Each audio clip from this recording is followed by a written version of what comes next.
Oh, what fun I had yesterday. My nose always runs, and I've never had a headache since I moved out here to Pennsylvania. And yesterday my nose stopped running, and I know that's not going to be fun. And then I got the headache, and I laid down. I slept for about 12 hours until the headache went. It was like a migraine. What happened was the weather has changed drastically. It's gotten cooler finally. But while I'm laying there, in bed, I'm saying, what? I never showed anybody how to strip audio wire. Now this here is an audio wire. It's coax audio wire. Basically, you strip it all the same way. And there's people that can hack it and throw it together. But if you really want to do a nice job, I'll show you how to do it with minimum amount of tools. Tools, X-Acto blade of some kind, a sewing needle. Okay, this I'm using a heat sink in this operation. You can use a pair of pliers with a rubber band wrapped around it so it stays closed. Okay, and you say, why? I'll show you. Why do you need? I'll show you. We'll get to that. And I'm looking at it, I don't see my solder. I gotta go get solder. Okay, I got the solder. Now, I worked in this place where we wired chassis up, and we made wire harnesses. And whenever they had to do a shielded wire, they'd always butcher it up. So one of the companies that paid them to put these chassis together, that brought them in this unit. I can't show you the unit. It was ridiculous. But it was basically meant to strip a shielded wire. And it did work pretty fast, but after a couple wires, it would dull out. And we're talking a company that would do 1,000 wires a day. You'd be constantly changing the blades. So the boss come over to me and he says, we got to do a bunch of shielded wires. Did you ever do them? And I said, yeah. I said, I've done them for myself. And so he had me, I showed him how I did it, okay? And then he was a real stickler on nicking wires, okay? Now I'm going to show you, and that takes a little bit of surgical prowess, a little tiny bit, but I'm going to tell you the trick. Okay, let me get this down. This is the wire. It's got braid in it. It's got a center conductor. Okay, I got it in the frame. You lay it down straight, and I think, yeah, this is just regular auto wire. I have RG, miniature RG8 or something that I could also, it all works the same, coax, all that. You cut a little more than you need. You start up here, and you score a line down, and you can get to the point where you only score halfway through the plastic. And you come down, and at the end you go deep. All right, now, I don't have my glasses on, but we're going to hope we find that. Okay, see that? Look at that. Look at that. It's stripped. And I didn't cut through. I just scored it. And it's going to tear. And it's going to rip exactly the length I cut it. And that's what you want. Ooh, look at that, huh? Now you come in with your cutters. And you clean it up. Let me make sure I'm in the frame. Okay. Our hands are shaking a little bit, huh? I just got out of bed. I was thinking about doing this video. I said, let me do it and get it over with, so I don't think about it. And that's why, like I say, the nitpickers, oh, I got the tool, blah, blah, blah, blah. It's worth $100. And I got extra blades. A set of blades is $15. Who cares? Here's how you do it. Okay, now you can really trim this up nice. All right, now the next step. All right, let's make sure I'm in the frame. Here's my needle, my sewing needle. Very gently, or not gently, but very carefully, you go in through here and you start separating the braid. And I don't have glasses on. I'm doing this strictly autopilot. Okay? I've done so many of these in my lifetime. And you'll get a bunch up, just like when you're combing hair. And maybe I should put my glasses on. All right, let me grab my glasses real quick. It really doesn't help that much, the glasses. What it helps is towards the end. All right, you keep doing this, going further back towards the thing. I did go really, really deep.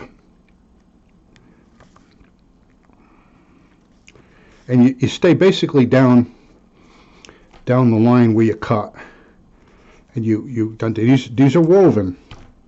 I see. You can start seeing it. You can pull it apart, and I'm going to go all the way, just to show you. It does get a little more difficult. And the boss that I showed this to, he was absolutely happy with this because the results, it's so much better than the unit they were trying to use. And I'm right behind the camera, so if it distorts, I can't help it. I'm talking as soft as I can. Just keep doing that.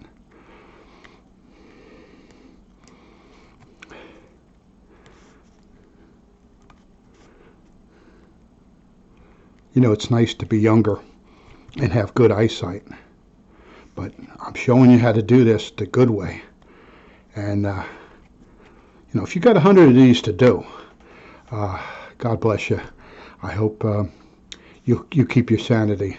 But I would sit for 8 hours and do this on the one job. And then they gave it to some other guy to do, and he bodged them. And then I was back on it. The boss would always say, he says, you're too good of a worker. I can't have you doing stupid wire jobs and stuff like that.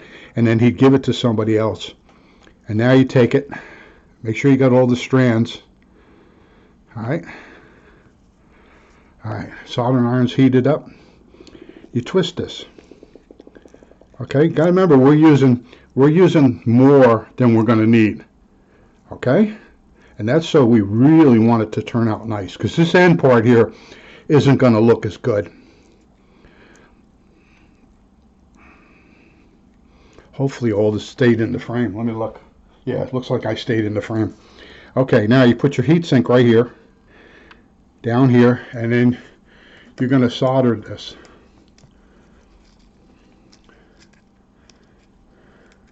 You got to put some solder on it. Flux it. Put flux on it.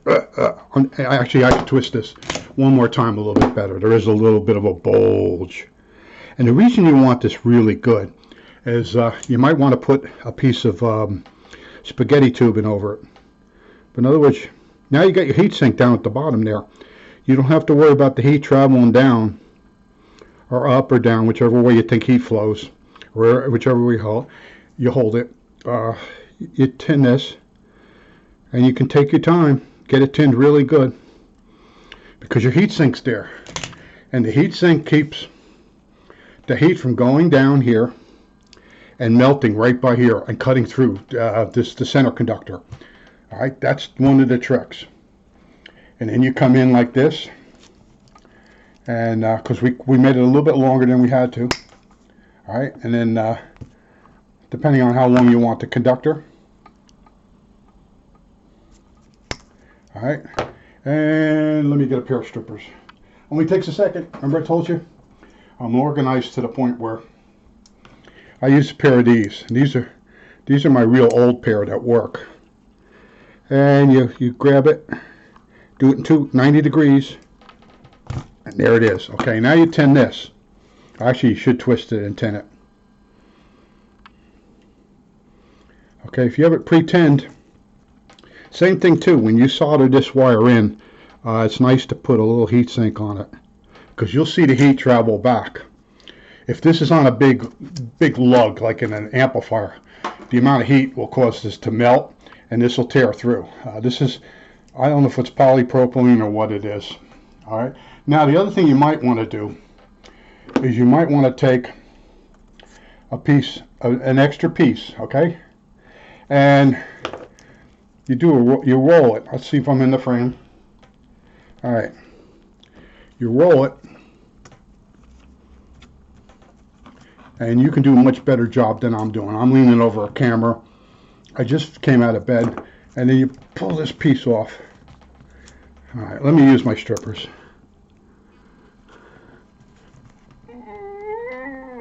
This one don't want to go. Oh. All right. I got it cut. You try to get this part off here. This one's being a bit of a jerk. Okay, I'm going to tell you that right now. I've been doing this for years, but this cable. All right. Well, anyway, you try to steal a piece of this stuff. Man, that don't want to come off. See, you got to try all your videos before you do them. Anyway, you take this piece off, and then that could be used to to cover your ground wire. Let's just say this part that I cut off a different way. You put it over here, and